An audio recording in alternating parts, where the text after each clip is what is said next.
Is there a real reason niggas get on here just to do this shit, bro? Like, I understand a nigga ain't gonna make every shot, but like, nigga ain't playing defense at all though. Like, at all.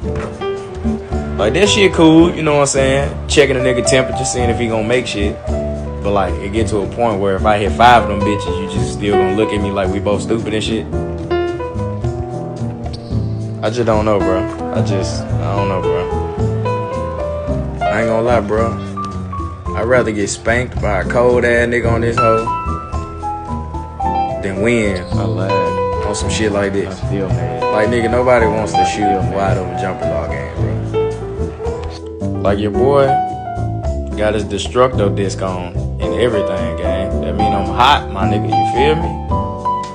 I ain't missed too many of them bitches when the Destructo disc come on, you feel me? So, I don't know, bro.